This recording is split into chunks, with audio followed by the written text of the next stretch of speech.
In both your personal and professional life, there's one skill that stands above the rest: persuasion. Whether you're trying to get a new opportunity at work, persuade someone to support your idea, or simply ask for something from a friend or colleague, the ability to persuade is what makes things happen. But persuasion is not something you're born with. It's a skill you can develop and master over time. Imagine being able to walk into any situation, whether it's a job interview, a meeting, or a conversation with a client, and knowing exactly what to say and how to say it to get the results you want. Think about how much easier your life would be if you could persuade people to agree with your ideas, support your goals, or even just say yes when you need them to. The good news is it's possible. In this book, you'll learn the strategies and techniques to influence others effectively and ethically. We're going to break down the key steps to building trust, making people like you, and getting your point across in a way that makes others want to listen and act. You don't need to be a master of manipulation or have any special tricks up your sleeve. What we're talking about is understanding people, speaking their language, and connecting with them in a way that feels natural. This isn't about being pushy or overbearing. It's about recognizing what motivates others, how to communicate with them in a way that resonates, and how to get the outcome you want. You'll learn how to make your requests in the right way, how to handle rejection gracefully, and how to build rapport quickly so that you can make lasting, positive connections with people. As you move through this book, you'll find easy-to-follow practical advice that you can start using right away. By the end, you'll feel more confident in your ability to persuade others, whether you're negotiating a deal, pitching an idea, or simply asking for help. These are skills you can apply in everyday situations, and with a little practice, they'll become second nature. If you're ready to learn how to persuade with ease and get the things you want from anyone, you're in the right place. Let's dive into the practical steps that will help you master the art of persuasion. Chapter 1. Why persuasion is the most important skill in life. Persuasion shapes everything around us. It's in every conversation, every deal, every decision. It's the reason some people get what they want effortlessly, while others struggle to be heard. Most people don't realize how much persuasion affects their daily lives. They think success comes from working hard, being smart, or just having good luck. But the truth is, the people who move ahead in life are the ones who know how to persuade. Imagine walking into a room full of strangers and instantly making them feel drawn to you. Picture asking for something, a promotion, a discount, a favor, and hearing yes without hesitation. Think about how much easier life would be if people naturally wanted to agree with you. This isn't a fantasy. It's what happens when you understand the power of persuasion. Every day, people are persuading or being persuaded. When you apply for a job, you're persuading the employer to hire you over someone else. When you ask for help, you're persuading someone to take action. Even in small moments, choosing where to eat, deciding on weekend plans, convincing a child to do their homework, you're using persuasion. The question is, are you doing it well? The ability to persuade isn't reserved for salespeople or politicians. It's a skill anyone can learn. Some people pick it up naturally, but most have to develop it. Once you understand how it works, you'll notice a shift in the way people respond to you. They'll listen more, agree more, and trust you more. It's not about being pushy or aggressive. Real persuasion feels natural. It makes people want to say yes. People often mistake persuasion for manipulation, but they're completely different. Manipulation is about tricking people for personal gain.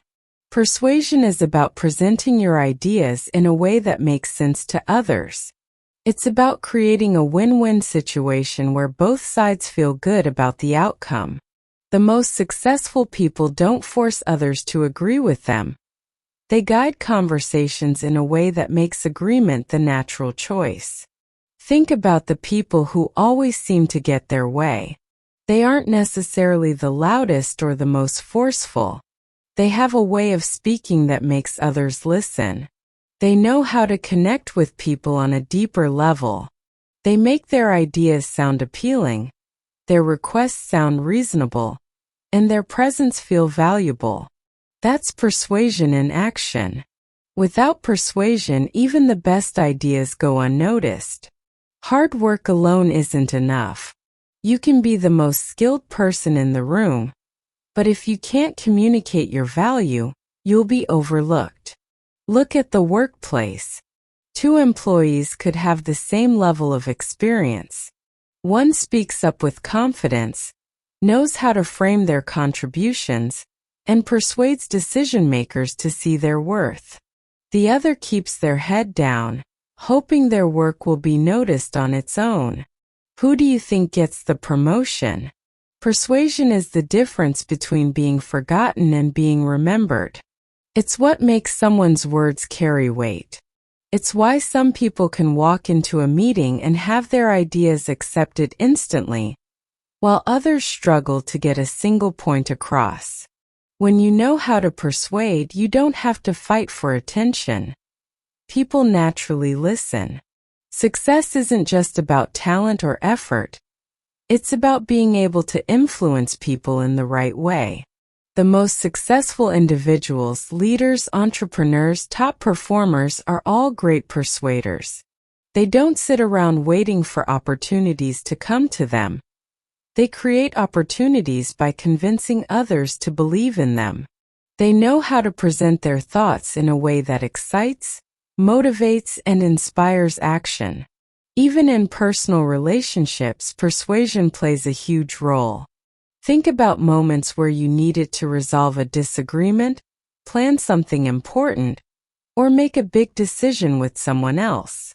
The way you communicate in those situations matters. If you push too hard, people resist. If you hesitate, they ignore you. But when you use the right approach, people listen and engage. Relationships thrive when both sides understand each other. And persuasion is the key to making that happen. Most people struggle with persuasion because they don't know what actually works. They either try too hard and come off as demanding, or they hold back and fail to get their point across. Persuasion isn't about being forceful. It's about knowing how to present your ideas in a way that makes people feel good about agreeing with you. Some think persuasion is about talking more. But the best persuaders listen just as much as they speak. They pay attention to what others care about. They understand what motivates people, what makes them hesitate, and what makes them excited to say yes. They don't just throw words out and hope for the best. They shape conversations with intention. Once you master persuasion, life feels easier. Conversations flow smoothly. People are more open to your ideas.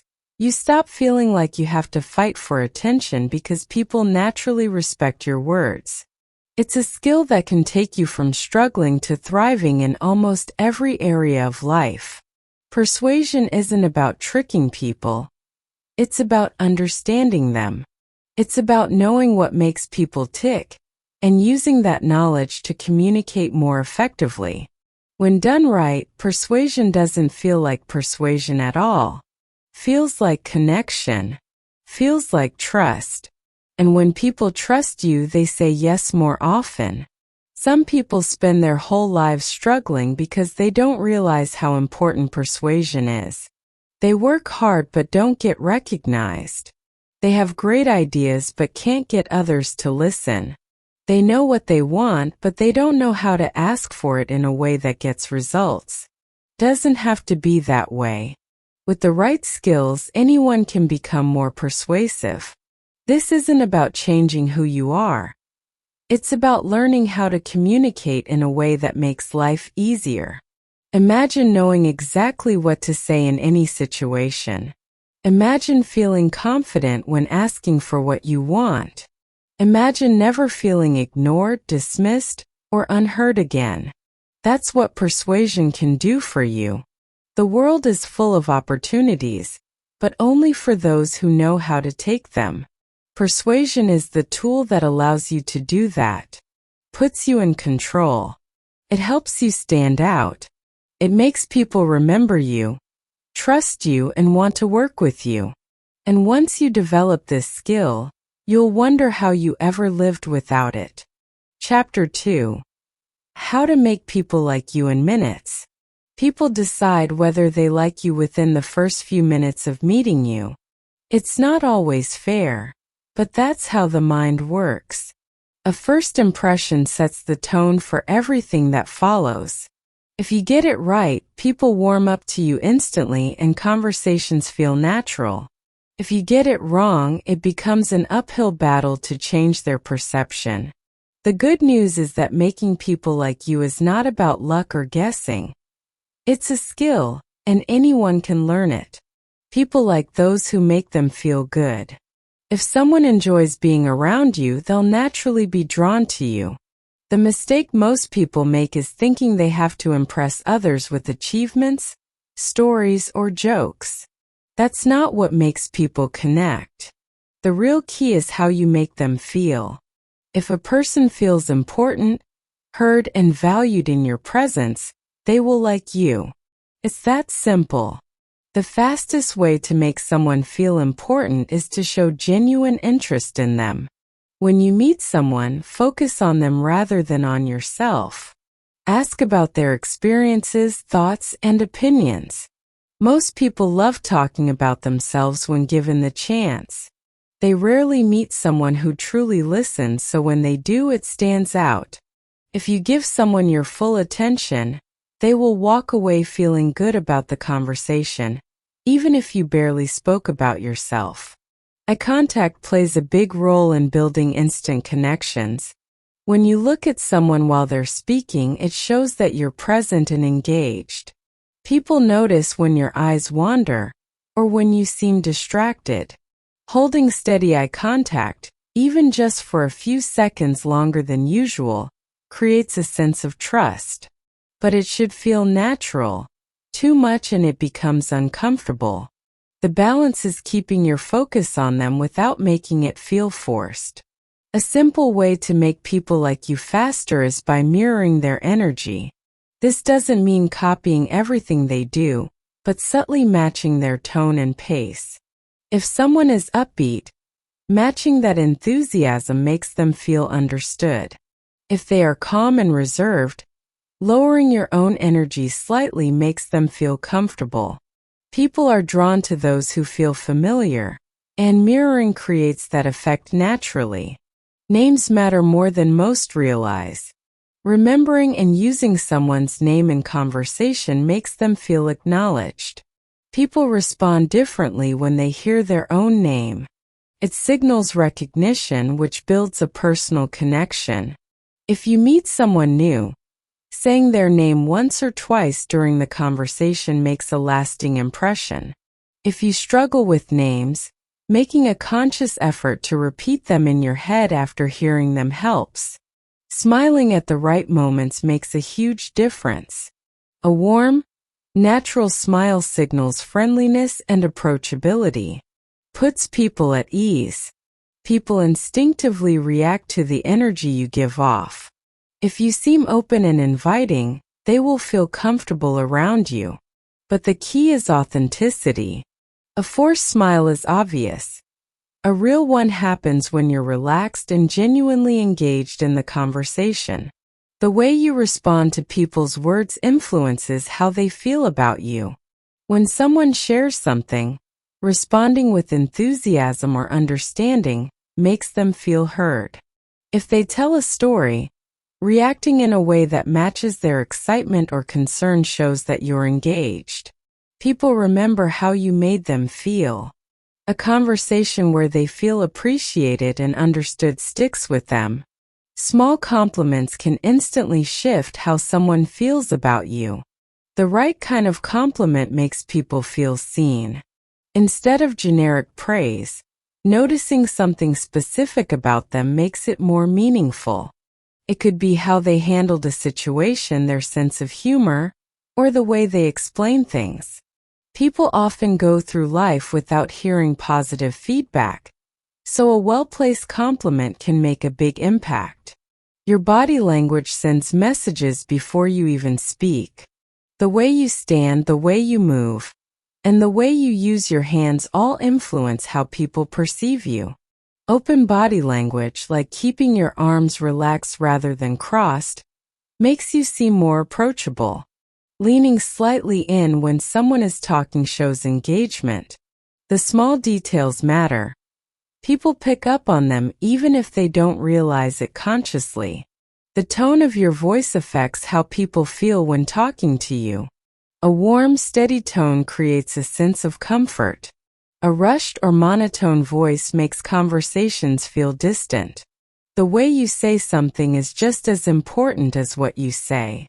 When speaking, a slight upward tone at the end of a sentence makes you sound more inviting. A downward tone signals certainty and confidence. Adjusting your tone to match the moment makes conversations feel more natural. People like those who bring positive energy into interactions. Nobody enjoys being around someone who constantly complains or focuses on the negatives. That doesn't mean pretending everything is perfect, but keeping the mood light and engaging makes people want to talk to you. If you focus on solutions rather than problems, and on interesting topics rather than frustrations, people will naturally be drawn to your energy. Shared experiences create strong bonds. Finding common ground with someone speeds up how quickly they feel connected to you. If you notice a shared interest, background, or goal, mentioning it strengthens the interaction. People feel closer to those who understand them. Even something as simple as a similar sense of humor builds a connection. A powerful way to make people feel drawn to you is to make them feel valued in the conversation. If they mention something important to them, remembering it for future conversations shows that you genuinely care. If they share a small detail about their life and you bring it up later, they feel seen. People don't forget when someone makes an effort to remember things about them. The best way to make people like you is to be someone they enjoy being around. If they feel good in your presence, they will associate that feeling with you. It's not about saying the perfect words or having the best stories. It's about creating a space where people feel important, heard, and comfortable. Once you understand what makes people feel that way, forming connections becomes effortless. Chapter 3. The words that make people say yes. People say yes for specific reasons, and understanding what makes them agree can completely change how you communicate. Some words trigger an instant positive response, while others create hesitation. The way a request is phrased can make the difference between someone eagerly agreeing or rejecting the idea before they even consider it. Knowing the right words to use in conversations, negotiations, and everyday interactions gives you a massive advantage. People are more likely to say yes when they feel like it's their decision rather than something being forced on them. Giving someone a sense of control makes them open to agreeing. Instead of saying, "You should do this," rephrasing it as, "You might find this helpful," removes resistance. It shifts the focus from telling them what to do to giving them the freedom to decide. No one likes being pressured, but everyone likes feeling like they made a smart choice on their own. The way you frame a request also matters. Instead of asking, "Can you help me?" which might make someone hesitate, saying, "I'd really appreciate your help with this," makes the person feel valued. People want to feel needed, and when you highlight their importance in a situation, they're more likely to step in. Words like appreciate, need, and because make people feel like their actions matter. Timing plays a huge role in getting people to agree. Asking for something when someone is stressed or distracted lowers your chances of a yes. But if you bring it up when they're in a good mood, they're much more likely to be receptive. Reading the moment before making a request increases the likelihood of a positive response. People are naturally more agreeable when they feel relaxed and valued. One of the simplest ways to make someone say yes is to use the word because. When you give a reason, even a simple one, people feel more inclined to agree. Instead of saying, "Can you do this?" saying, "Can you do this because it will help the team finish faster?" gives them a logical reason to say yes. The mind responds better to requests that come with a reason, even if it's not a major one. Small commitments lead to bigger agreements. When someone agrees to something small first, they're more likely to say yes to a bigger request later. If you need a favor, starting with a minor ask builds momentum. Once someone commits to helping, their brain naturally wants to stay consistent with that decision. People feel more comfortable saying yes when they've already said yes before. Using positive and confident language makes a request more appealing. Instead of saying, "Would you maybe consider this idea?" saying, "This idea has worked well for others and I think it could be great for you too," creates more confidence. People respond better when they feel that what they're agreeing to is beneficial, and words that highlight benefits make it easier for them to say yes. Social proof influences people's decisions. If they know that others have said yes to something, they feel safer doing the same. Mentioning that many people have found this useful, or that this method has helped others in similar situations increases the chances of agreement. People like feeling like they're making a good choice, and knowing others have made the same decision reinforces that belief. The way you describe an option affects how it's received. Instead of saying, "This is something you should try," saying, "This is something that has helped a lot of people achieve great results," makes it more appealing. Framing something as a positive opportunity, rather than just a suggestion, increases the likelihood that someone will want to agree. Using a person's name in a request makes it feel more personal. People naturally pay more attention when they hear their own name. Instead of saying, "Can you help me with this?" saying, "Mark, I could really use your help with this," grabs their attention more effectively. It makes the request feel directed specifically at them, which increases the chances of a positive response. A request feels more reasonable when it's broken down into simple steps. Instead of asking for something big all at once, presenting it in smaller, more manageable parts makes it easier for someone to say yes. People are less likely to feel overwhelmed when they see an action as simple rather than complicated. The words you use and the way you say them shape how people respond. Understanding what makes someone agree isn't about being manipulative. It's about communicating in a way that makes saying yes feel natural. The right words, timing, and approach can make all the difference. Chapter 4. The secret to making anyone trust you. Trust is the foundation of persuasion. If people don't trust you, they won't listen, won't believe what you say, and won't be influenced by your words. It doesn't matter how confident or persuasive you sound. Without trust, nothing sticks. The moment someone feels uncertain about you, they put up walls. But when trust is strong, people open up, listen, and even seek your opinion before making decisions. Building trust starts with consistency. People believe those who match their words with their actions. If you say one thing but do another, even in small ways, it plants seeds of doubt. Every time you follow through on something, you prove you are reliable. If you promise to call someone back and you do, they notice. If you say you'll take care of something and actually handle it, it strengthens their belief in you. The more consistent you are, the faster trust grows. Honesty plays a huge role in making people trust you. This doesn't mean you have to tell people everything, but it does mean being upfront and not twisting the truth to make things sound better. People have a natural sense for when something doesn't add up. If they feel like you're leaving out key details or exaggerating, they'll be cautious about believing anything else you say. Being open about both strengths and weaknesses actually makes people trust you more, because it shows you have nothing to hide. Listening is one of the simplest yet most powerful ways to build trust. When people feel heard, they naturally trust the person who is paying attention to them. Most people listen just to respond. They're thinking about what they'll say next instead of truly absorbing what the other person is saying.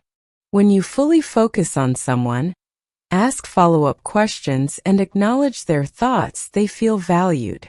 That feeling of being understood makes them more willing to trust you.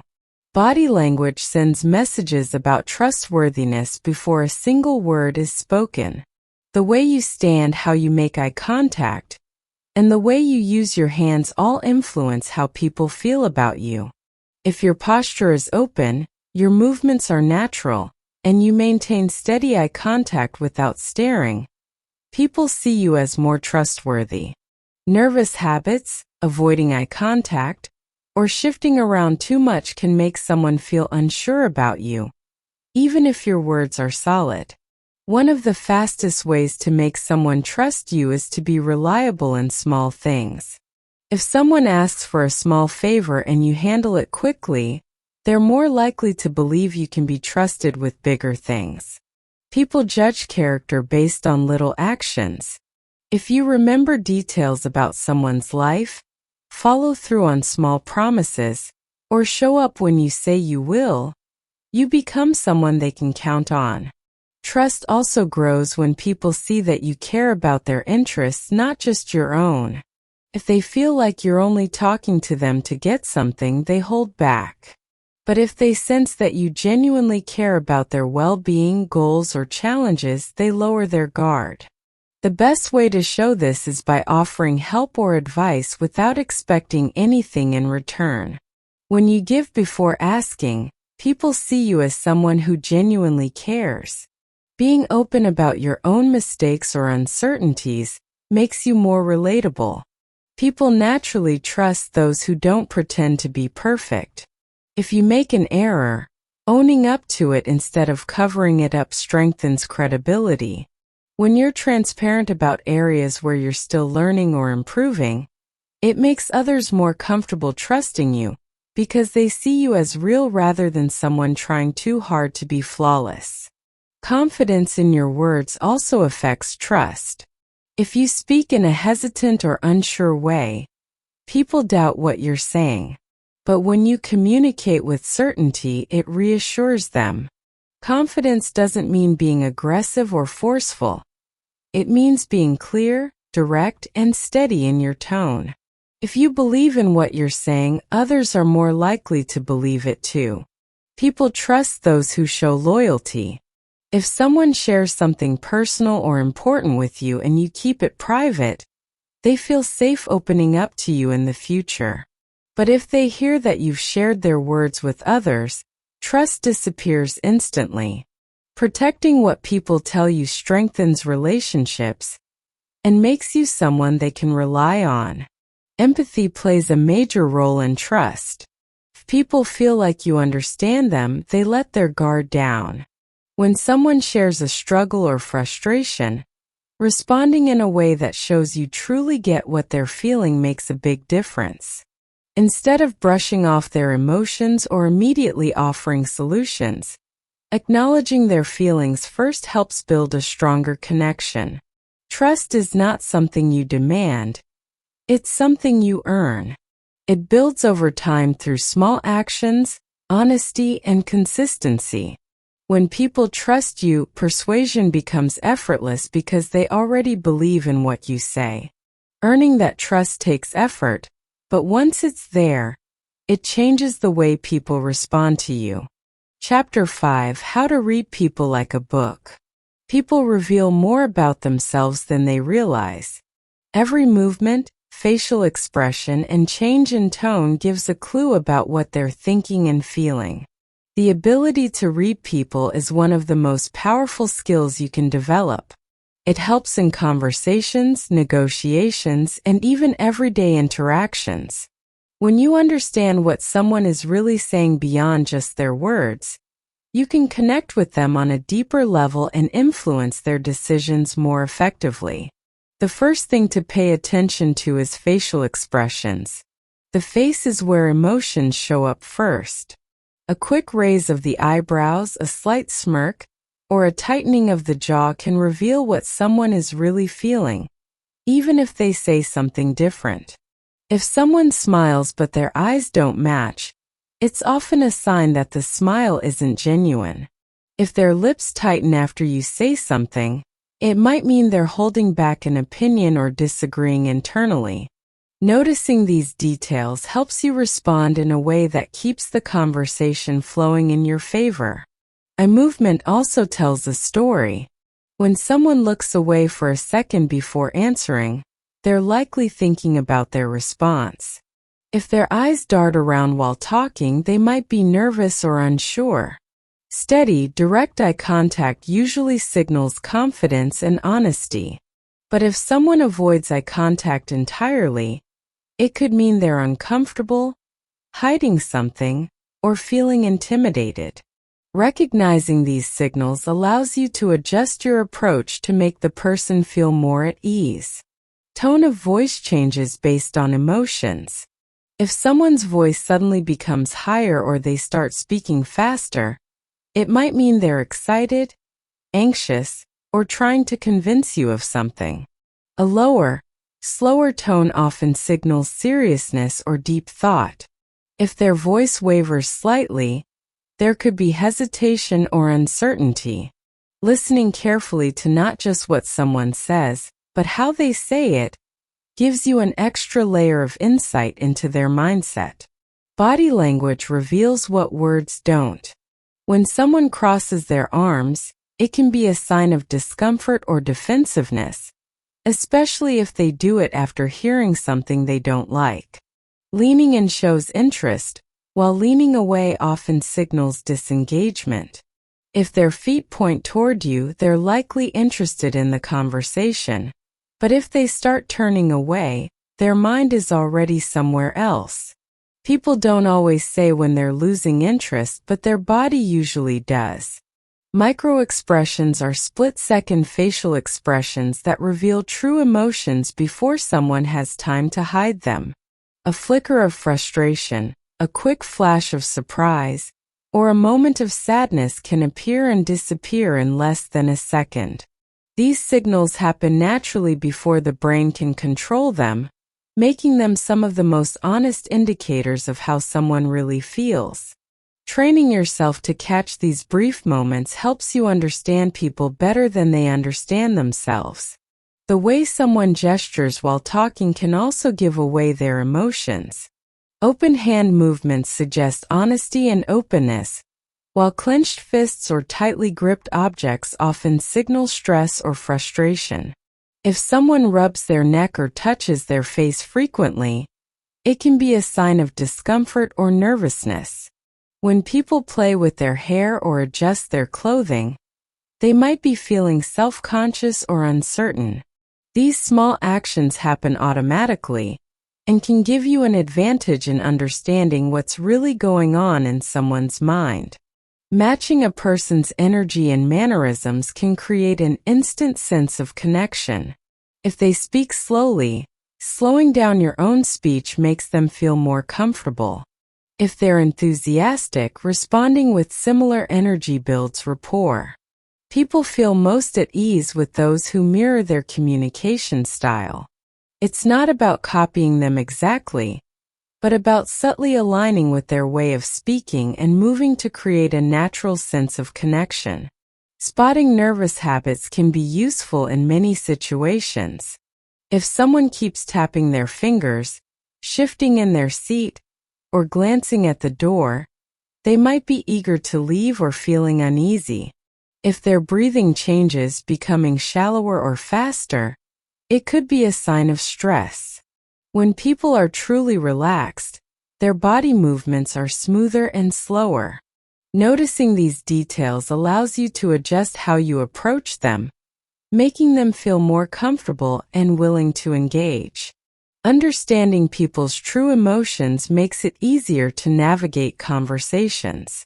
When you can tell if someone is genuinely interested, hesitant, or uncomfortable, you can guide interactions in a way that benefits both sides. Reading people is not just about spotting deception. It's about understanding their needs, fears, and unspoken thoughts. When you develop this skill, communication becomes smoother, persuasion becomes stronger, and relationships become more meaningful. Chapter 6. The right way to ask for anything. Asking for something can be tricky. If you don't ask the right way, you might not get what you want. It's not just about making a request. It's about framing it in a way that makes the other person want to say yes. There's a subtle art to asking, one that, when done right, makes the other person feel comfortable, valued, and eager to help. The first thing to keep in mind is that how you ask is often more important than what you ask for. If you come across as demanding or pushy, people are going to shut down. But if you ask in a way that makes them feel respected, they're more likely to agree. The key is to make your request sound reasonable, simple, and beneficial to both of you. Timing plays a huge role in how your request is received. If you ask for something when someone is already stressed or distracted, they're more likely to say no. But if you wait for a moment when they're relaxed and in a good mood, your chance of getting a yes increases significantly. Pay attention to the mood and energy of the person you're asking. You want to ask at the right moment when they're in a positive frame of mind. One of the most effective ways to ask for something is to make the person feel like they're the ones making the decision. People are more likely to say yes when they feel they have control over the situation. Instead of saying, "Can you do this for me?" try saying, "Would you be open to helping with this?" Or, "Do you think this is something you could help with?" This way, you're giving them the freedom to choose, which makes them feel empowered. When people feel like they've made the decision themselves, they're more likely to agree. Another powerful way to ask is by making the request feel personal. People are more likely to help when they feel like they're doing something for someone they care about. If you frame your request in a way that appeals to the other person's sense of kindness or desire to help, they're more likely to say yes. Instead of just asking for a favor, try saying something like, "I really need your expertise on this," or, "I'd really appreciate your input on this. It would mean a lot to me." By making the request feel more personal, you tap into their desire to be helpful and supportive. It's also important to be clear and direct about what you need. The more specific you are in your request, the easier it is for someone to say yes.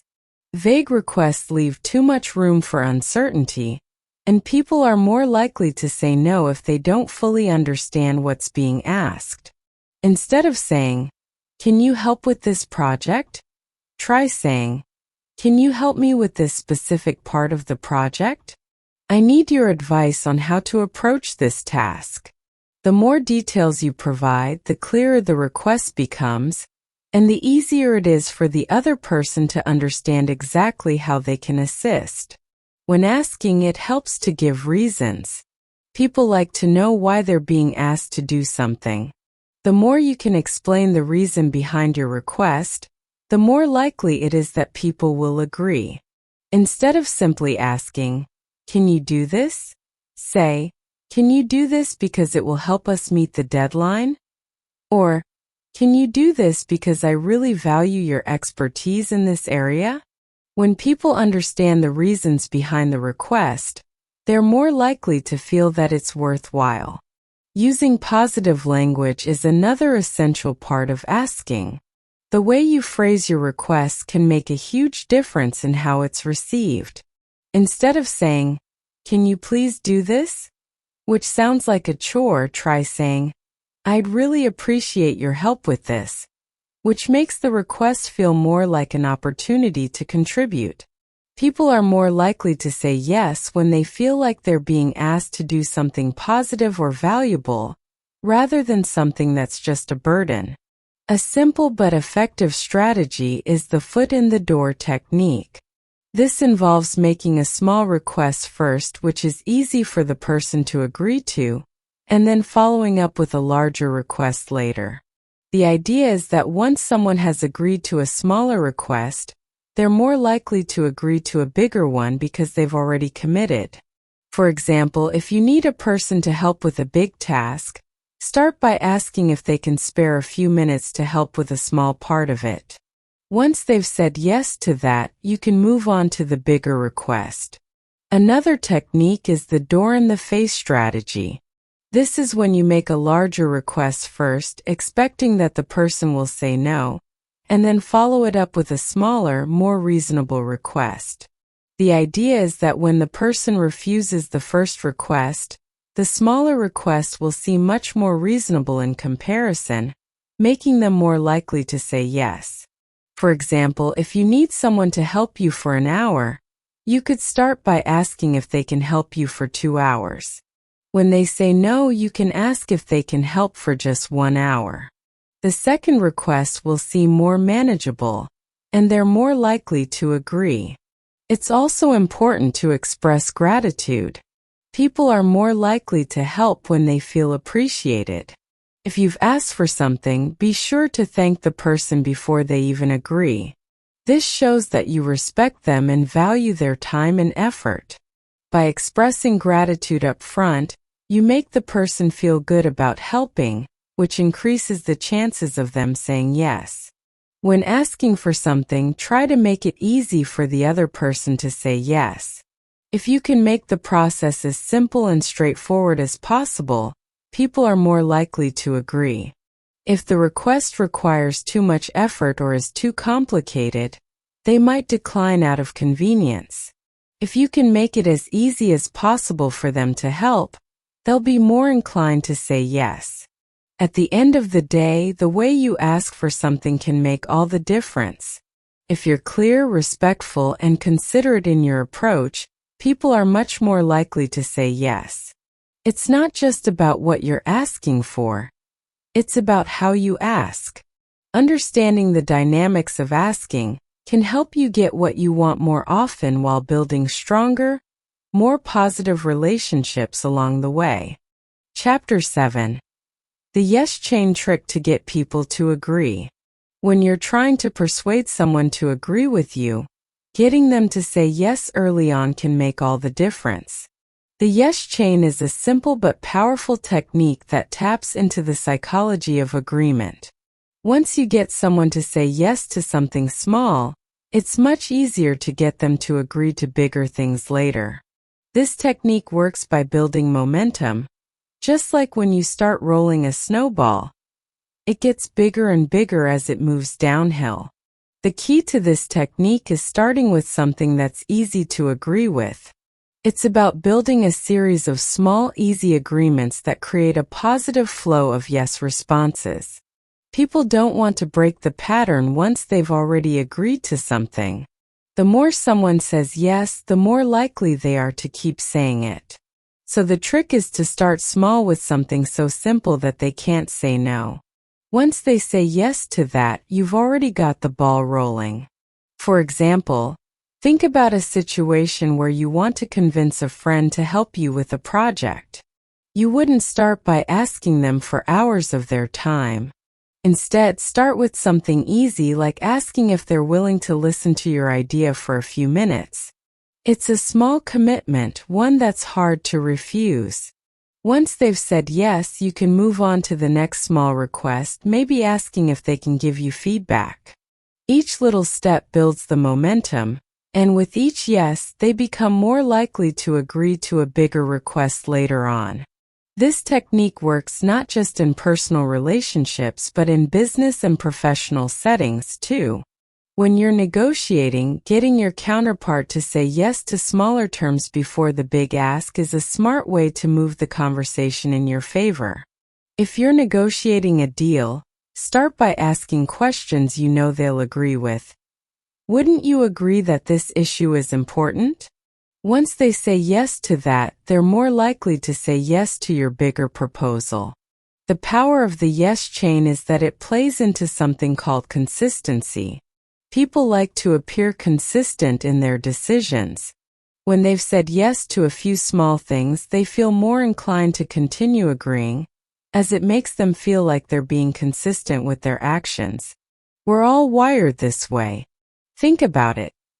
If you've agreed to something small, you'll be more likely to agree to something bigger, because you don't want to appear like you're contradicting yourself.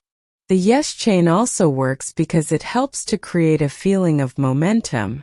When you've said yes to one thing, it feels like you're already on a roll. That momentum carries you forward, making it easier to say yes to the next request.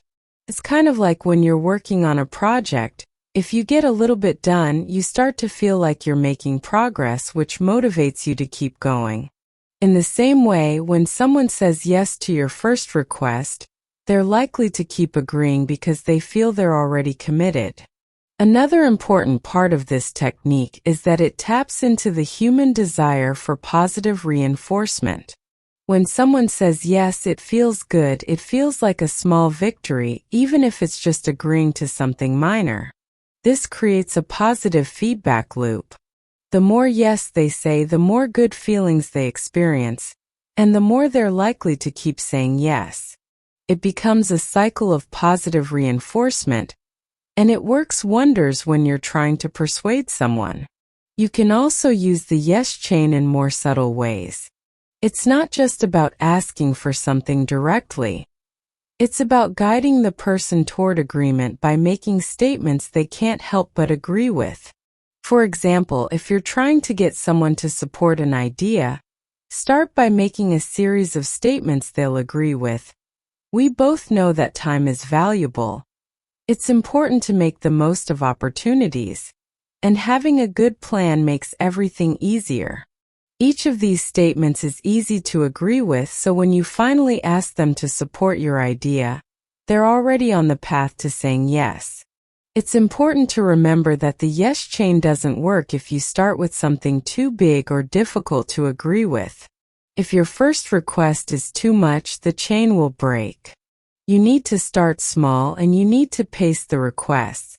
Don't try to rush through the chain and ask for too much too soon.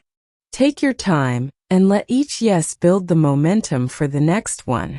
The more you use this technique, the more natural it becomes, and the more effective it will be in getting others to say yes to what you want.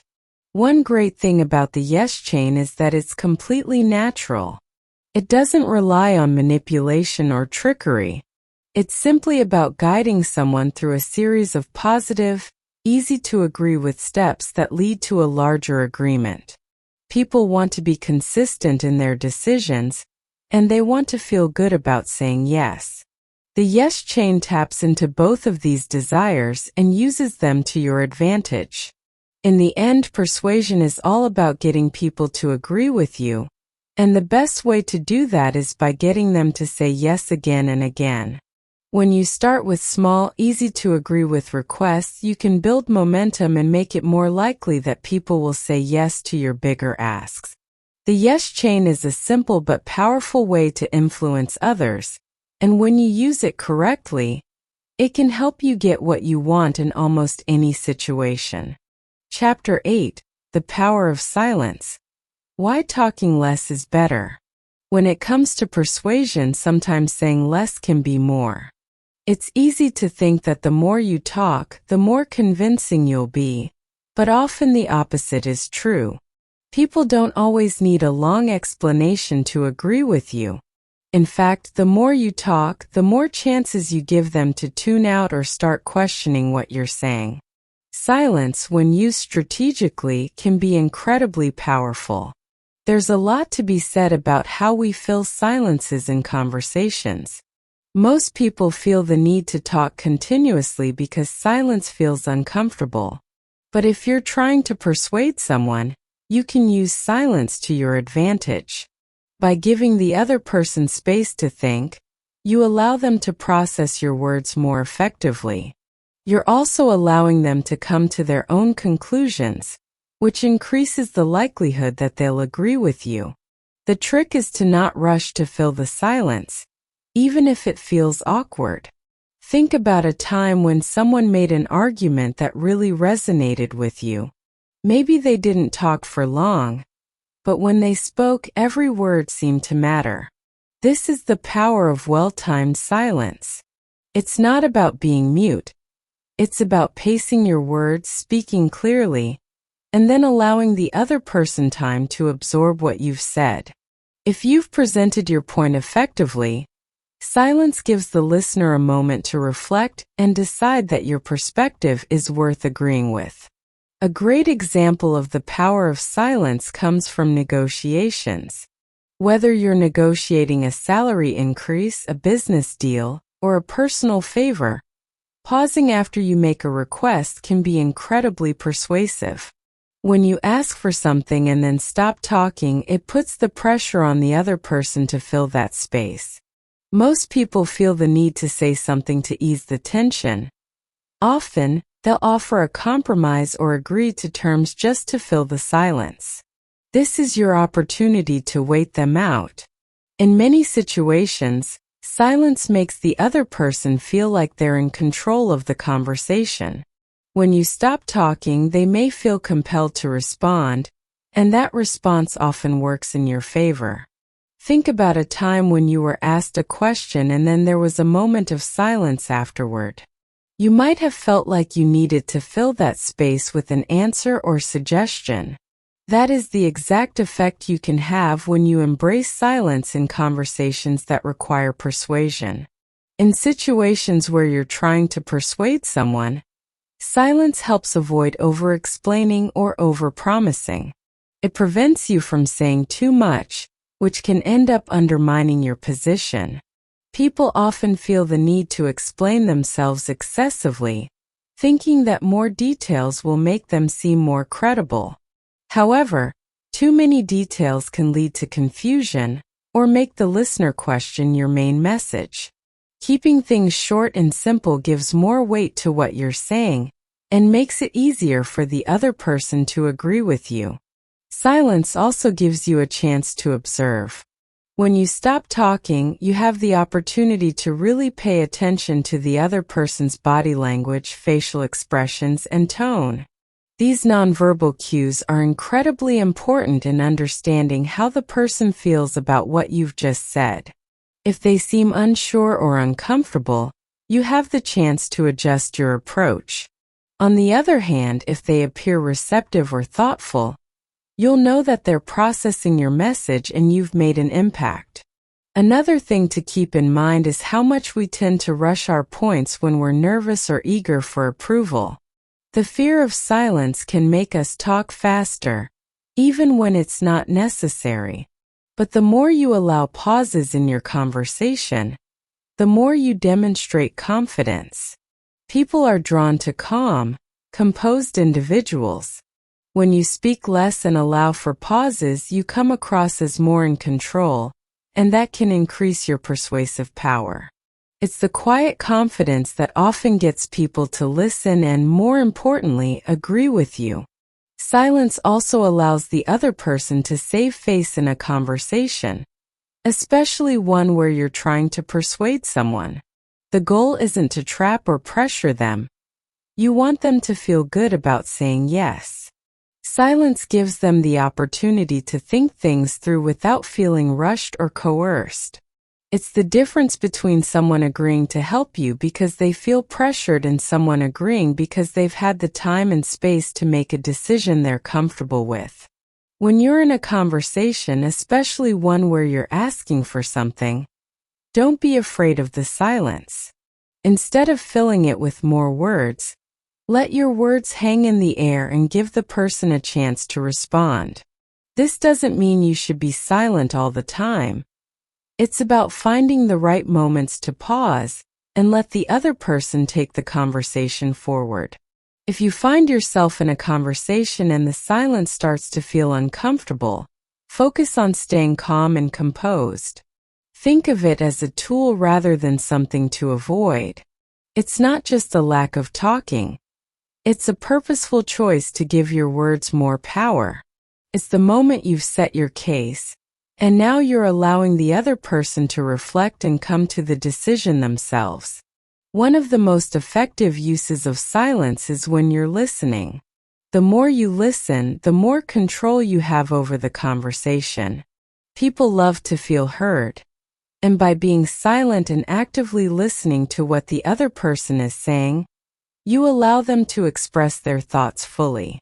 This also makes it easier to respond with something that resonates with them.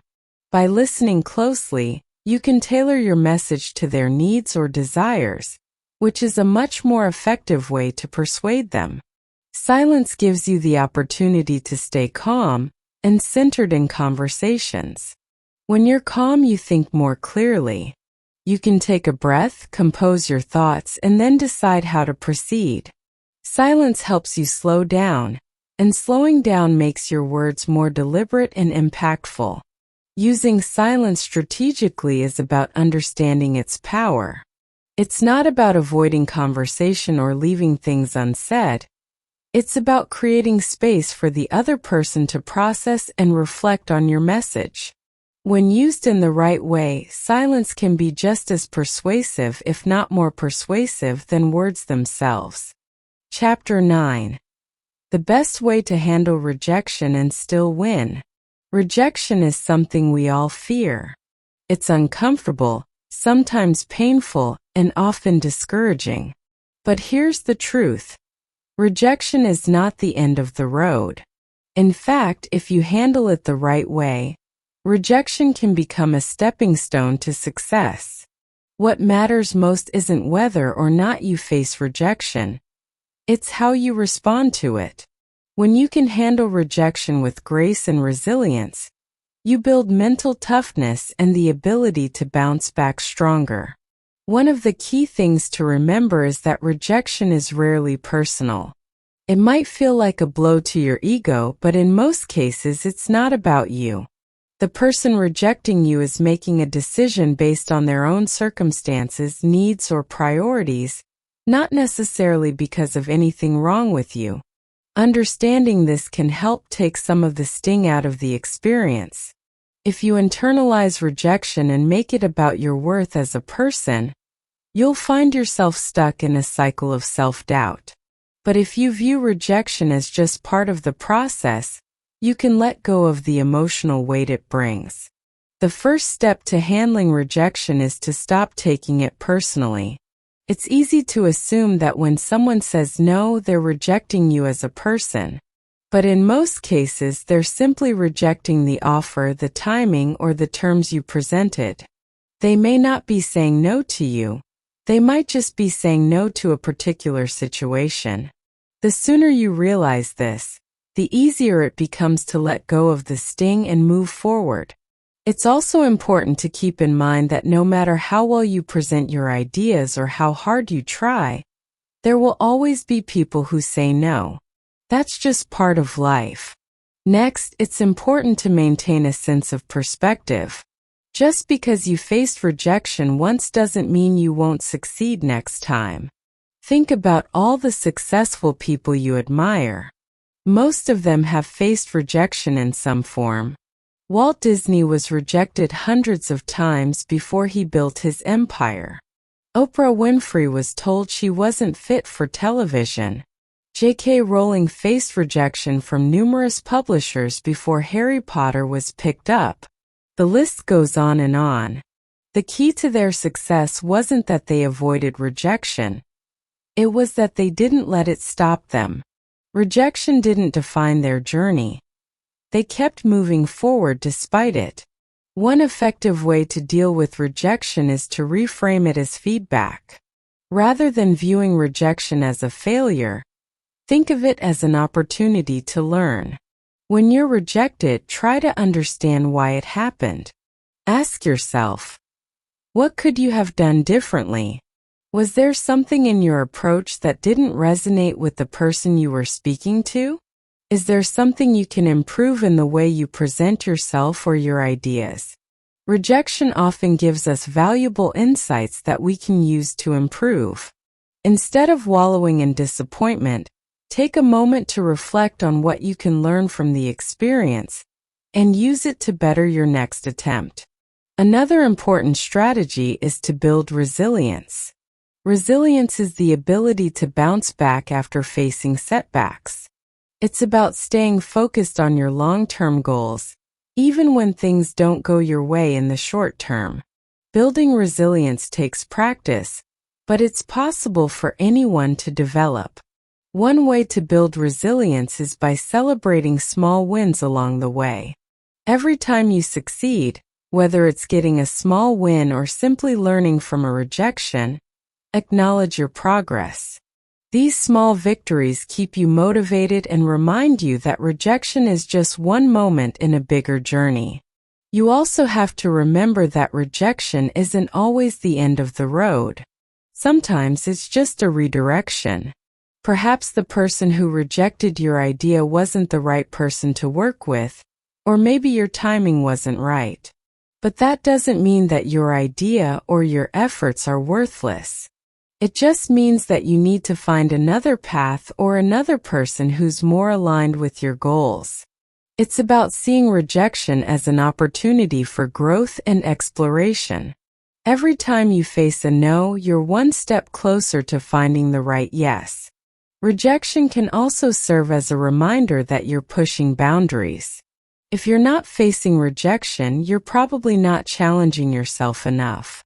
Growth happens when you step outside of your comfort zone and take risks, and with risks come the possibility of failure and rejection. But that's okay, in fact it's essential. Every rejection you face means you're putting yourself out there, trying new things and moving closer to your goals. When you're rejected, take a deep breath and give yourself permission to feel disappointed. It's normal to feel frustrated, upset, or even defeated. But don't let those feelings linger for too long. It's important to process your emotions and then let them go. Don't allow rejection to consume you. Instead, use it as motivation to keep going. Remind yourself why you started in the first place and keep your eyes on the bigger picture. Every no brings you one step closer to a yes.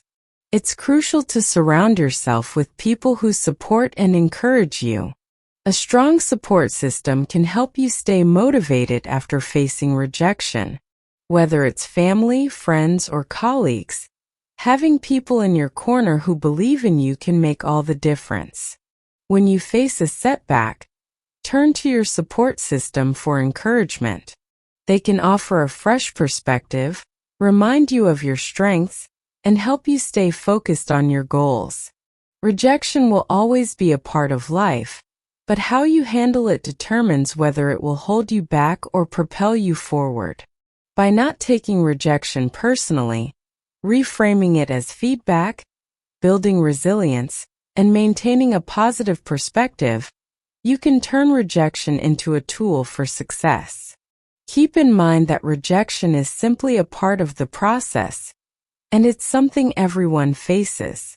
The key is to keep going, keep pushing forward, keep learning, and keep believing in yourself.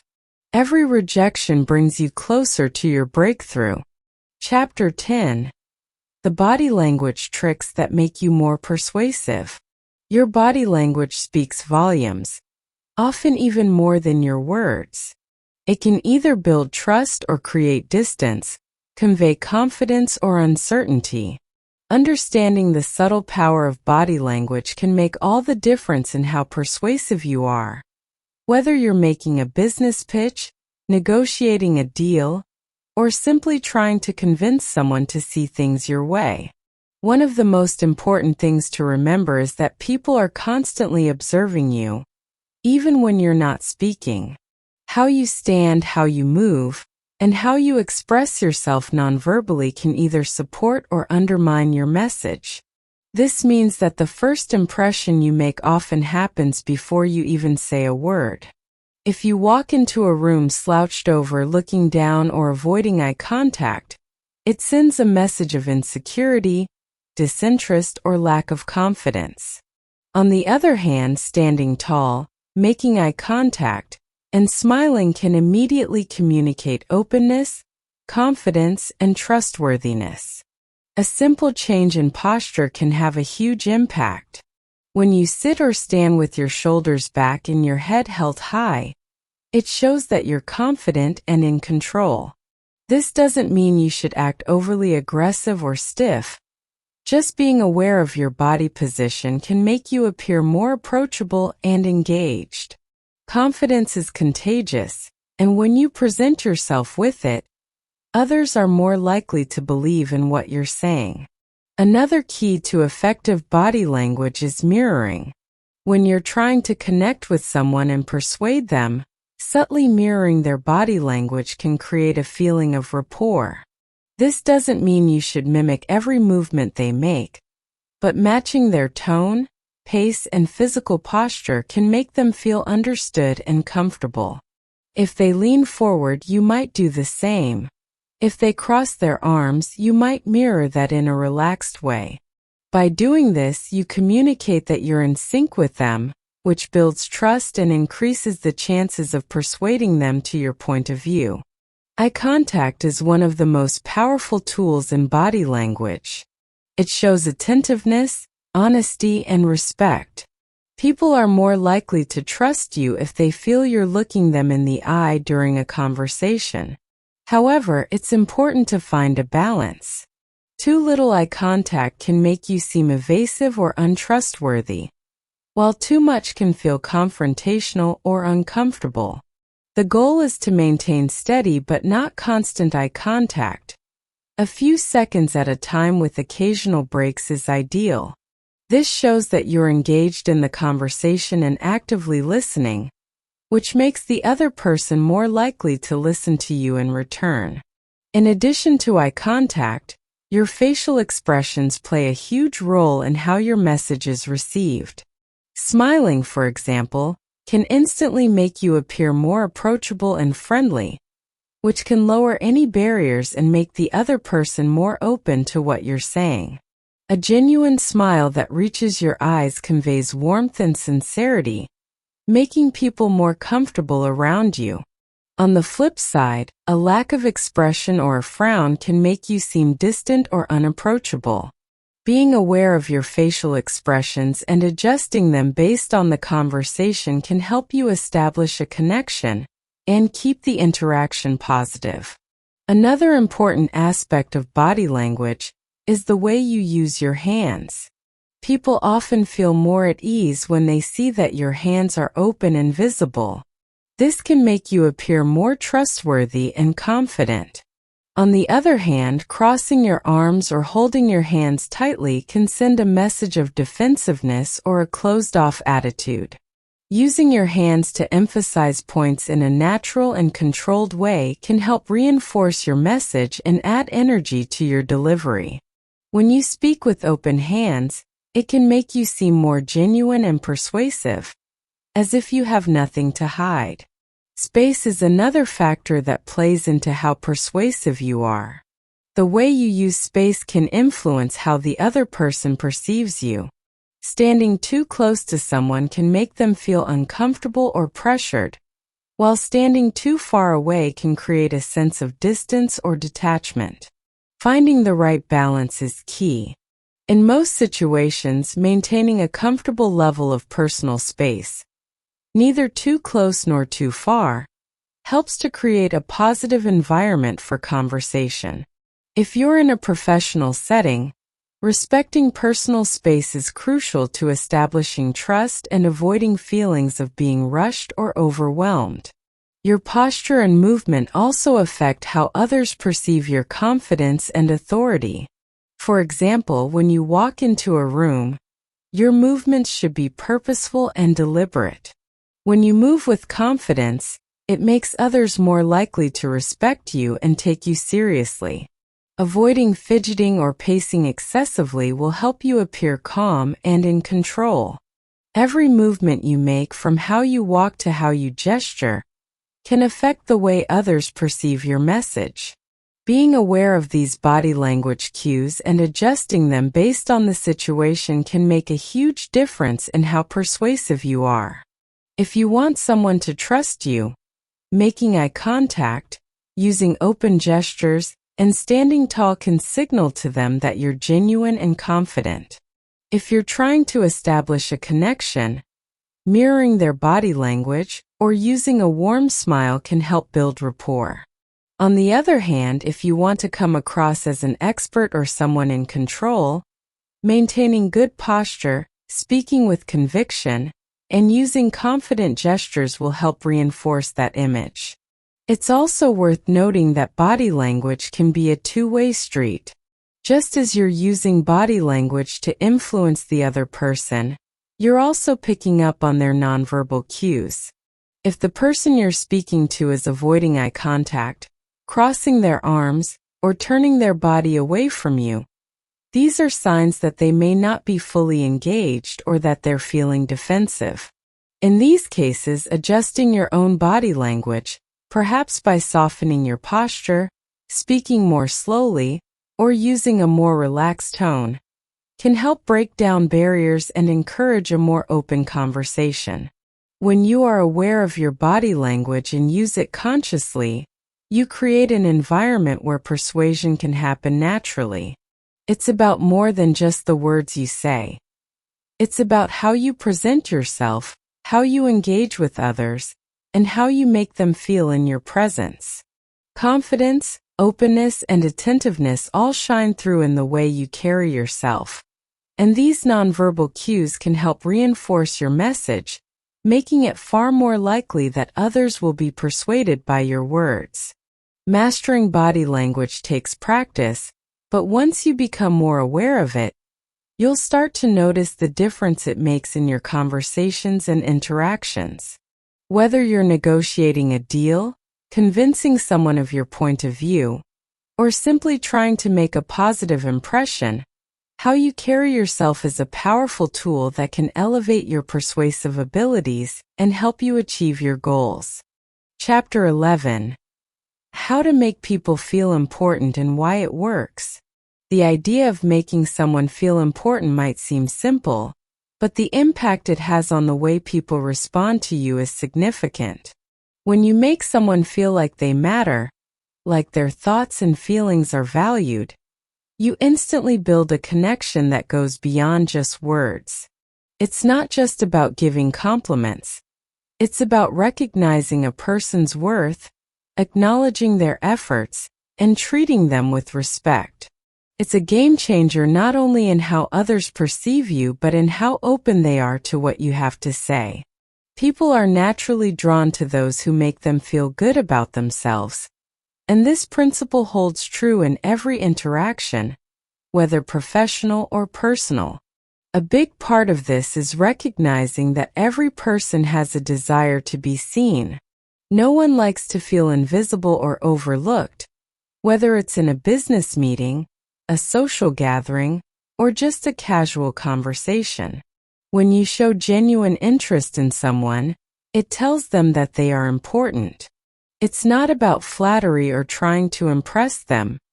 It's about truly valuing them as individuals. When you listen intently, give them your full attention and respond thoughtfully, you send a message that says, "You matter." Making someone feel important doesn't always have to involve grand gestures. Small acts like remembering their name or recalling details from past conversations can have a profound effect. People appreciate it when others remember things about them because it shows that you care enough to pay attention. Simple gestures like holding the door open or offering a kind word also go a long way in making someone feel valued. These little actions can create a sense of connection, and when you show someone respect, it creates a space where they are more likely to listen to what you have to say. One of the most powerful ways to make someone feel important is through active listening. Most people want to feel heard, and when you truly listen to someone, it's a sign of respect. It's not just about hearing their words, but understanding their emotions, their motivations, and their perspectives. When you engage with someone in a way that shows you're fully present, you make them feel that what they have to say matters. This goes beyond simply nodding along while thinking about your next point. It means putting aside distractions, focusing on the speaker, and responding in ways that acknowledge their thoughts. This level of engagement helps build trust, and when trust is present, people are more likely to be open to persuasion. Another key element to making others feel important is showing appreciation. People thrive on positive reinforcement. Whether it's thanking someone for their hard work, complimenting them on a job well done, or recognizing their unique talents, showing appreciation can create a powerful bond. Compliments should be specific and genuine, as empty praise can feel insincere. When you take the time to notice and acknowledge what someone has done, it reinforces their sense of value. It's also important to be mindful of how you give compliments. Instead of just focusing on surface-level attributes like appearance, try to compliment qualities that go deeper, like their intelligence, creativity, or dedication. People want to be recognized for who they truly are, not just for what they look like. Making people feel important also means treating them with kindness, regardless of their status. Whether you're speaking to a CEO or a janitor, the way you treat someone says a lot about who you are. No one likes to feel disrespected or dismissed, and the way you approach someone with kindness and empathy can make them feel valued. It's easy to treat someone well when they're in a position of power or influence, but showing that same level of respect to everyone you meet will set you apart. It doesn't take much to be polite and considerate, but the impact is lasting.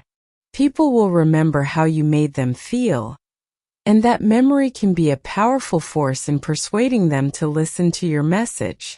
When you focus on making others feel important, you also make them feel more comfortable around you. It's natural for people to gravitate toward those who show empathy and respect.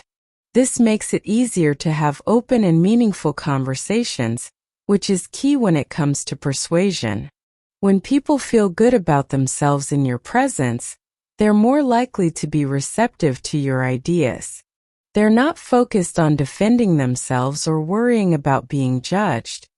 They're open to listening and considering your perspective. This makes it easier to influence their thoughts because they trust that you have their best interests at heart. In the business world, making people feel important can help you build better relationships with clients, colleagues, and customers. When you recognize their contributions, value their input, and acknowledge their importance, you create an atmosphere of cooperation and mutual respect. This makes people more likely to work with you, support your ideas, and in the long run help you achieve your goals. In sales, for example, if a client feels understood and appreciated, they're more likely to trust you and buy from you. It's not just about pushing a product. It's about making the client feel confident in their decision, because they know that you've taken their needs and desires seriously. In personal relationships, the same principle applies. When you make someone feel important, they're more likely to feel invested in the relationship. Whether it's a friend, partner, or family member, everyone wants to feel valued. Small acts of kindness, thoughtful gestures, and genuine interest in their well-being create a strong foundation for connection. People are more likely to reciprocate the respect and care you show them, and this creates a positive cycle where both parties feel valued. This deepens your bond, making it easier to persuade and influence each other, because there's a level of trust and emotional connection that exists. Making someone feel important isn't about manipulation or using them to get what you want. It's about fostering real connections and showing empathy. It's about giving people the space to express themselves and recognizing their worth, no matter who they are or where they come from. When people feel valued, they are more likely to be open to your ideas and perspectives because they trust that you have their best interests in mind. Whether it's in business, friendships, or family, making others feel important strengthens your relationships and creates a foundation for success.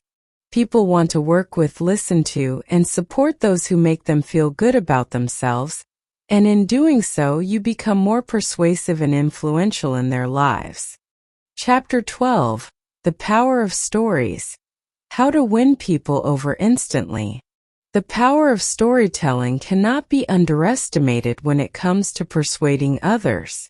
Stories have a unique way of engaging our emotions, capturing our attention, and helping us understand complex ideas in a simple, relatable way.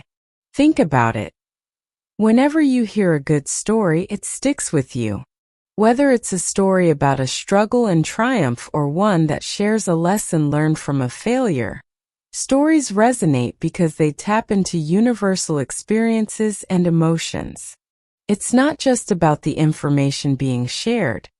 It's about how the story makes you feel, and this emotional connection is what makes people more likely to agree with your perspective or follow through on a request.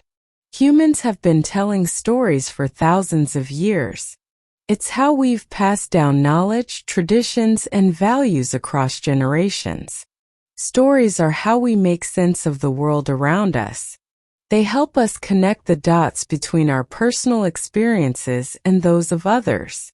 When you weave a story into your conversation or presentation, you create a bridge that makes your message more accessible and engaging. Instead of just presenting facts, you're inviting people to be a part of something bigger. You're telling them that they, too, are a part of this narrative whether they realize it or not. One of the key reasons why stories are so persuasive is that they allow people to see things from different perspectives. When you tell a story about someone who has overcome adversity, for example, the listener doesn't just hear about the struggle. They feel it. They can imagine what it's like to be in that person's shoes. Stories give us the opportunity to experience something without actually having to go through it ourselves. This ability to empathize with characters, situations, or ideas is what makes stories such a powerful tool in persuasion. Think about how often we turn to stories to explain things in our everyday lives. We tell stories about what happened at work, what we did over the weekend, or even how we overcame a challenge. The reason we do this is because stories make the message more relatable. When we share personal stories, we invite others to connect with us on a deeper level. They can see the real human side of who we are, and that makes them more open to what we have to say. It's not just about facts or logic. It's about building a connection. For persuasion, this means that when you want to influence someone, it's not enough to simply state your argument. You need to bring it to life with a story. Stories provide context that helps your listener understand why your idea matters and how it might benefit them.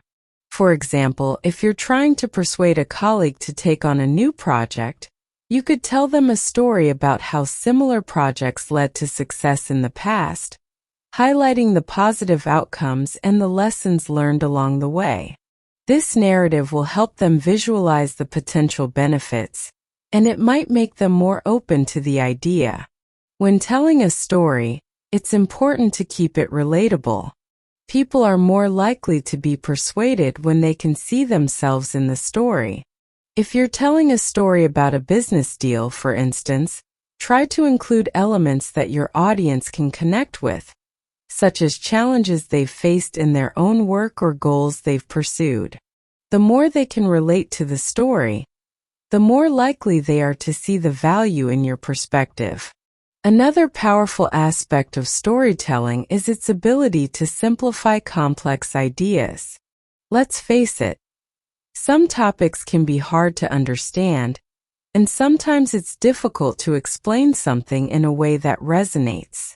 Stories, however, break down complex information into bite-sized, digestible pieces.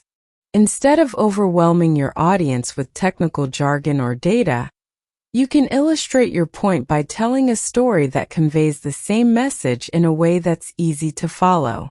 For instance, if you're discussing the importance of teamwork, you could tell a story about a group of people working together to accomplish a shared goal, focusing on how each person contributed and how their combined efforts led to success. This makes the concept of teamwork feel tangible and real, and it's much more likely to stick with your audience. One of the best things about storytelling is that it doesn't require you to be a professional writer or a master of language. It's not about perfect grammar or elaborate sentences. It's about communicating in a way that feels authentic and human.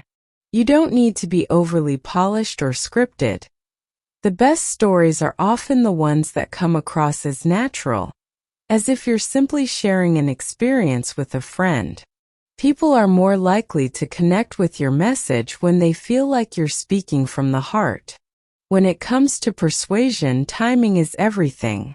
A well-timed story can make all the difference. If you're trying to make a point during a discussion, don't just drop a story in the middle of the conversation without context. Use the story to emphasize a specific point or to illustrate a key concept. Make sure it flows naturally with the discussion and that it enhances your overall message. A story should feel like a seamless part of the conversation, not a distraction. In addition to timing, it's important to know when to keep your stories short and when to elaborate. Some stories are best told in a few sentences, while others might require a bit more detail to really pack a punch. For example, a simple story about a customer's positive experience with your product might only need a few sentences to convey the main message. But a more detailed story about overcoming a major obstacle might require a bit more depth to capture the full impact. The key is to adjust the length and detail of your story based on the message you're trying to communicate and the audience you're speaking to. The emotional aspect of stories is what makes them so persuasive. People remember how stories make them feel, and these emotions drive decisions. When you tell a story that evokes a strong emotional response, whether it's joy, empathy, inspiration, or even fear, you're more likely to leave a lasting impression. Emotion creates a connection that facts alone can't achieve. When someone feels emotionally invested in your story, they're more likely to believe in the message you're delivering. The next time you want to persuade someone, think about the story you can tell that will make them feel what you want them to feel. Maybe you want to inspire action.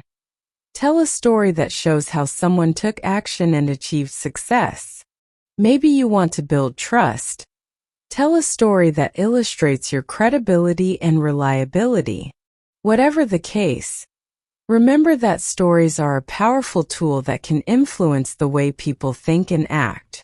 By choosing the right story, you can create an emotional connection that makes your message more impactful and persuasive. Chapter 13: How to Persuade in Texts, Emails, and Online Messages. Communication has evolved far beyond face-to-face conversations. More and more, we're using texts, emails, and online messages to connect with others, whether it's for business, networking, or personal relationships. With all the conveniences that come with digital communication, there's one major challenge. How do you persuade people effectively through text without the benefit of body language or tone of voice? How do you make sure your words carry the right message, even if they're read on a screen instead of heard in person?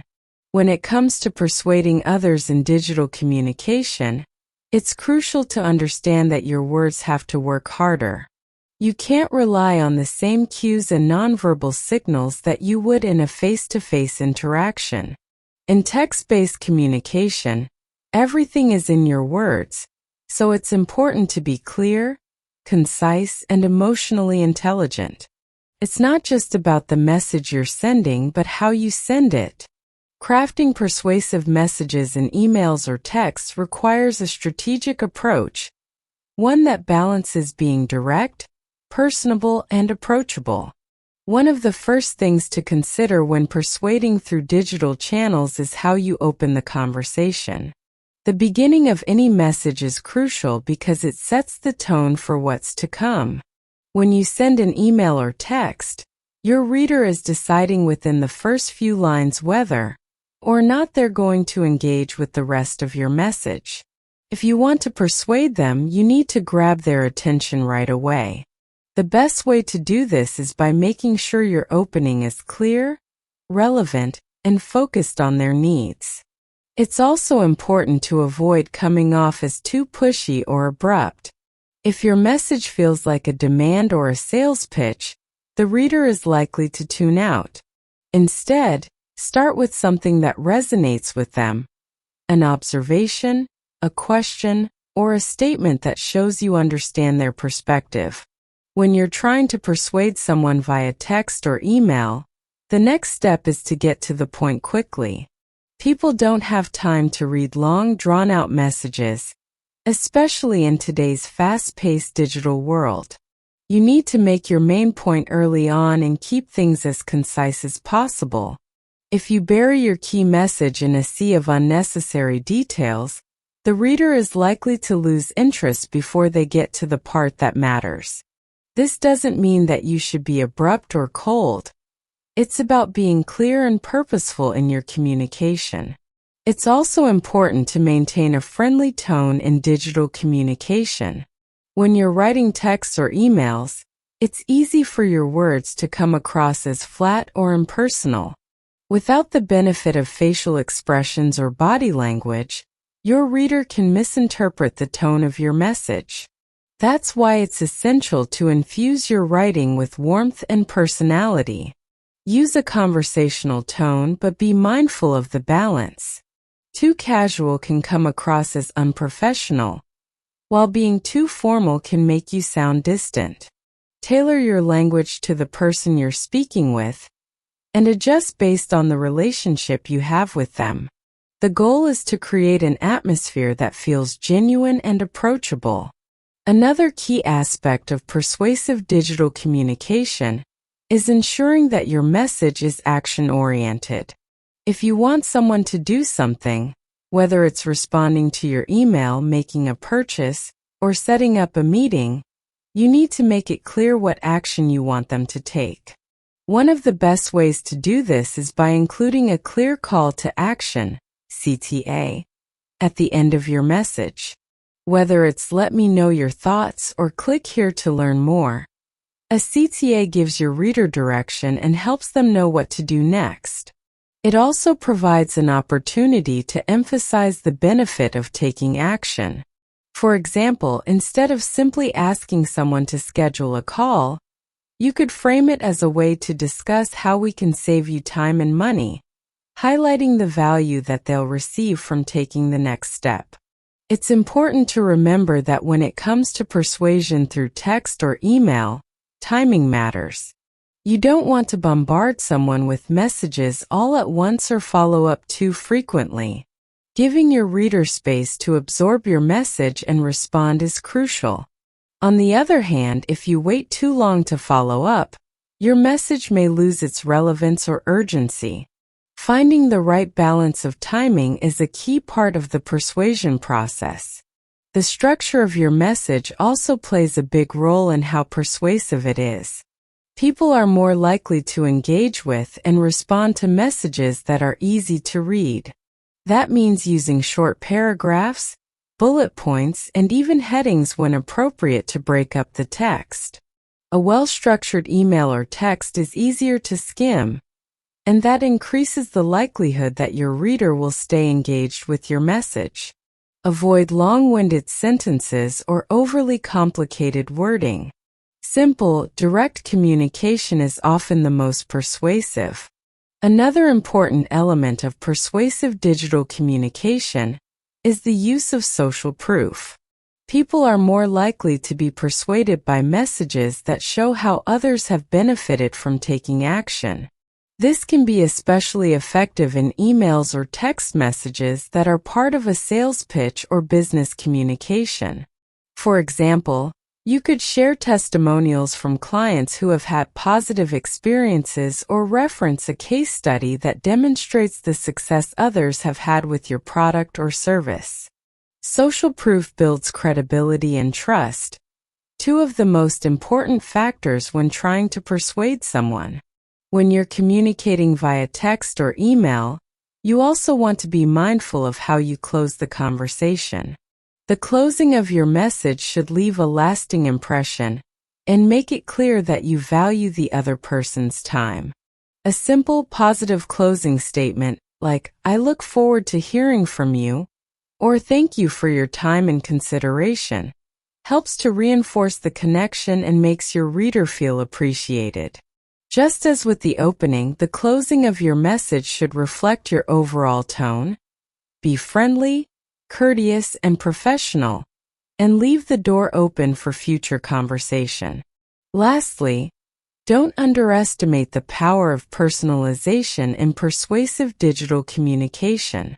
Personalization helps to show the reader that you care about their individual needs, and that your message is not just a generic mass email.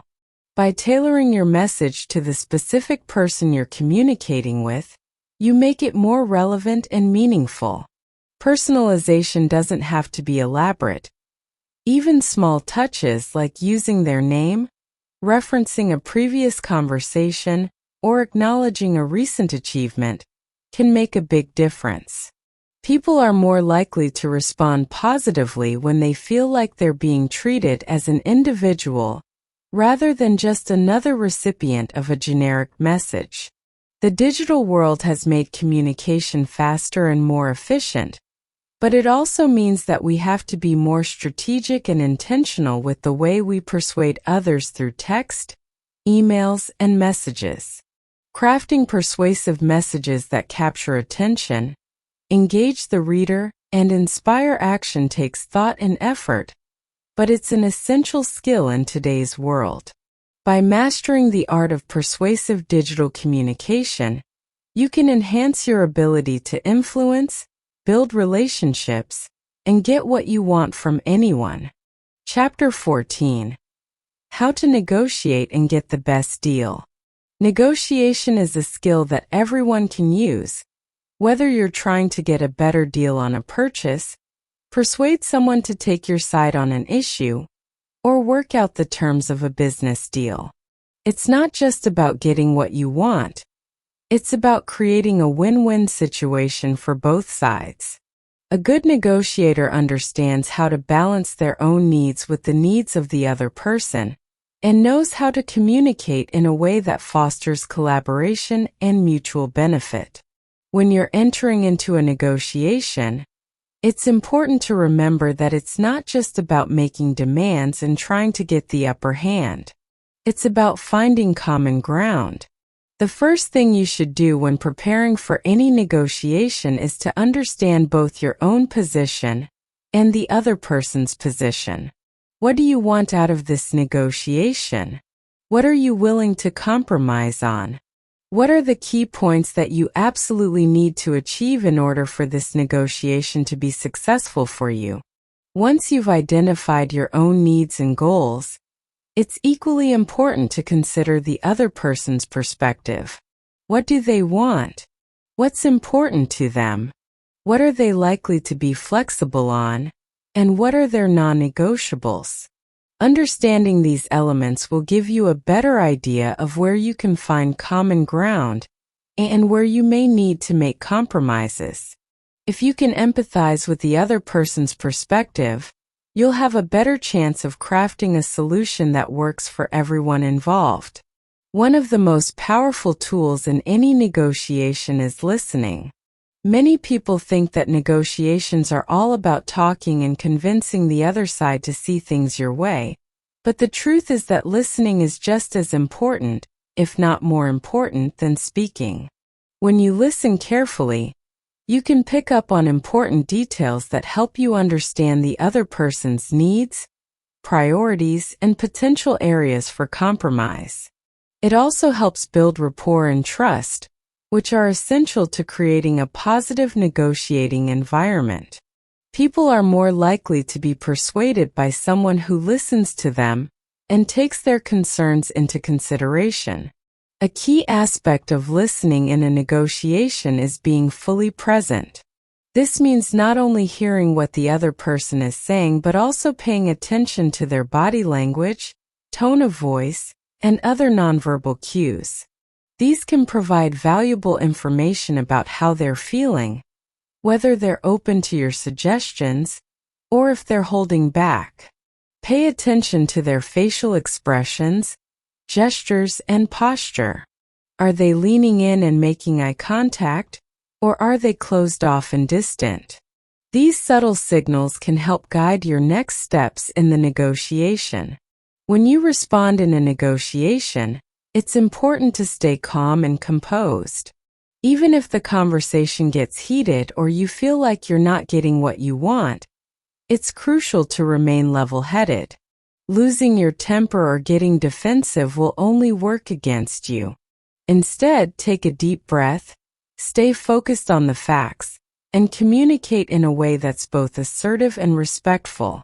If you're able to stay calm under pressure, it will reflect well on you and help you maintain control of the negotiation.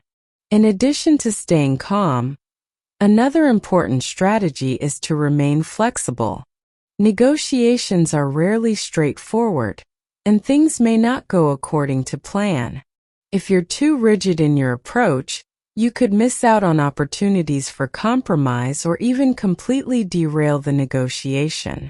Being open to new ideas and solutions can help move things forward, even if it means adjusting your original expectations. Flexibility doesn't mean giving up on what's important to you. It just means being willing to explore different paths to reach your goals. When negotiating, it's also essential to know when to walk away. Not every negotiation will result in a deal, and sometimes the best option is to cut your losses and move on. If the terms being offered aren't acceptable to you, or if you're not getting the value you were hoping for, don't be afraid to walk away. There's no shame in realizing that a particular deal isn't right for you. In fact, being willing to walk away can sometimes put you in a stronger position, as it shows that you're not desperate and that you value your time and resources. This can encourage the other party to be more willing to meet your terms. Another key factor in successful negotiation is the ability to frame your proposals in a way that highlights the benefits for the other person. People are more likely to agree to your proposal if they see how it aligns with their own interests and needs.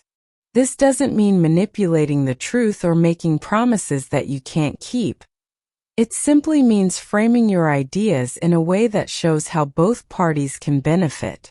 For example, instead of just saying that you want a higher salary, you could present it as a way for the company to invest in your skills and ensure that you continue to contribute at a high level. This shift in perspective can make your proposal more appealing. It's also important to know the power of timing in a negotiation. There are moments in any negotiation where you can push for more or hold back in order to create a sense of urgency. Understanding when to make your move and when to hold off is a valuable skill. For instance, if you sense the other party is close to making a decision, it may be the right time to make your final offer. On the other hand, if you feel like they're not yet ready to commit, you may want to give them some time and space to think things over. Being patient and strategic about timing can work to your advantage. Negotiation is also about building long-term relationships, especially in business. Even if a particular negotiation doesn't result in a deal, it's important to leave the conversation on good terms. You never know when you might have the opportunity to negotiate with that person again in the future, so it's crucial to maintain a positive rapport. Be courteous, professional, and respectful throughout the process, and you'll likely find that doors remain open for future negotiations. One of the most important things to remember in any negotiation is that it's not about winning or losing. It's about finding a solution that works for both sides. The best negotiations are those in which both parties feel that they've gained something of value. If you approach negotiation with a collaborative mindset rather than an adversarial one, you're more likely to achieve a positive outcome. By focusing on shared interests and fostering a spirit of cooperation, you can create a negotiation environment that leads to lasting success for everyone involved. Negotiation is an essential skill for anyone who wants to influence others and get what they want. It's not about manipulation or getting the upper hand. It's about understanding both your own needs and the needs of the other person and working together to find a solution that benefits everyone. By listening carefully, staying calm and flexible, framing your proposals effectively, and knowing when to walk away, you can become a master negotiator and create win-win situations in any area of your life. Chapter 15: The Scarcity Effect. Making people want what you offer. Scarcity is a concept that has a powerful impact on how people make decisions. The idea that something is rare or in limited supply creates a sense of urgency and increases its perceived value. This principle is deeply rooted in human psychology, and it's something that can be used effectively in persuasion.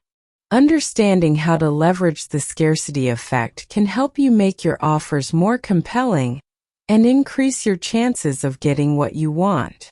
One of the most straightforward ways scarcity works is by triggering the fear of missing out. People are wired to avoid loss, and when they believe that something might be gone if they don't act quickly, they're more likely to take action. Think about the last time you were offered a limited-time discount or told that a product was in short supply. Chances are you felt a sense of urgency to make a decision, even if it wasn't something you initially planned to buy. This is scarcity at work. The scarcity effect doesn't just apply to physical goods. It can also be used in situations where people perceive that they might lose an opportunity. For example, if you're negotiating with someone, and you let them know that your offer is only available for a limited time, or that there are only a few spots left, you create a sense of urgency. The other person will start to think about what they might lose by not acting quickly. This makes the opportunity seem more valuable and can push them toward a decision. The principle of scarcity also ties into the idea of exclusivity. People are often drawn to things that are not available to everyone. When something is exclusive or rare, it creates a sense of belonging to a select group. This is why luxury brands often market their products as limited editions, or use phrases like, only available to a select few. When something feels exclusive, it increases its appeal and makes people more likely to take action in order to be part of that select group. If you're trying to persuade someone to buy something or agree to a proposal, highlighting the limited nature of the opportunity can make it much more attractive. But it's important to be honest and ethical about how you use scarcity. If you create false urgency or exaggerate the limited nature of an offer, you risk losing trust and credibility. Scarcity should be used in a way that is genuine and authentic. If the offer is truly limited or time-sensitive, then by all means emphasize that fact. But never try to create a false sense of scarcity because people can usually sense when they're being manipulated. Scarcity also works by tapping into our natural desire for control. When we believe that something is in short supply, we feel a sense of urgency to secure it, as if by acting quickly we can maintain some level of control over the situation. This sense of control is powerful, and it drives people to take action when they might otherwise hesitate. In fact, scarcity often pushes people to make decisions they might not have made otherwise, simply because they don't want to lose out on the opportunity. Another way scarcity works is by emphasizing the social proof of an offer. When people know that others are also vying for a limited opportunity, they feel even more compelled to act. This is why businesses often promote the idea that their products are selling fast, or that limited quantities remain. People don't want to be left out, and the idea that others are interested in the same thing can create a sense of competition. It's not just about the product or opportunity itself, but about the desire to keep up with others and not miss out. Scarcity is also about timing. Sometimes creating a sense of scarcity is about knowing when to offer something and when to withhold it. For example, if you're trying to sell a product, offering it at a discount for a limited time creates a sense of urgency. But if you only offer it for a limited time and then take it off the market completely for a period, it increases the sense of exclusivity and rarity. The scarcity effect works even better when people know they might not be able to get the same deal again in the future. In social situations, scarcity can also be leveraged by making people feel like they are in a unique position. For example, if you're hosting an event, telling people that only a select few are invited makes the invitation seem more valuable. The fact that they've been chosen, rather than just invited along with everyone else, increases the appeal of the event and makes people feel more special for being included. It's about creating a sense of privilege and rarity around the opportunity. The concept of scarcity also applies to time. People value their time, and when something is in short supply, they feel a sense of urgency to take action before it slips away. You've probably seen this in action when someone offers you a limited time opportunity, like a discount or a chance to sign up for an exclusive service. The idea that the opportunity is temporary makes it feel more valuable, and people don't want to miss out. They feel the pressure to act before the time runs out, which is why this type of scarcity is so effective. However, it's important to strike a balance when using scarcity. If you overdo it, you can create a sense of manipulation, and people will become skeptical. Scarcity works best when it feels natural and genuine. If you're offering something that's truly in short supply or time-sensitive, make sure to communicate that clearly, but don't overstate it just to create urgency. People will quickly catch on if you do. Authenticity is key in making scarcity work for you. Another effective way to use scarcity is by limiting access to something. Whether it's a product, an event, or an opportunity, for example, if you're offering a service or product that only has limited availability, you can make it more attractive by emphasizing that there are only a certain number of spots left. This creates a sense of exclusivity, and people are more likely to act quickly to secure their place before it's too late. The scarcity principle also works well when paired with social influence. If you can show that others are also vying for the limited opportunity, it can create a sense of competition that motivates people to act. For example, if you're promoting a product, mentioning how many people have already signed up or purchased, it can give others the nudge they need to take action. People want to be part of something that others are interested in, and the idea that there's a limited amount can push them to act fast.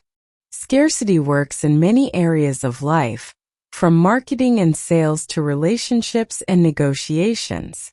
Whether you're trying to get someone to agree to your proposal, make a purchase, or commit to a decision, The scarcity effect can be a powerful tool to increase the perceived value of what you're offering.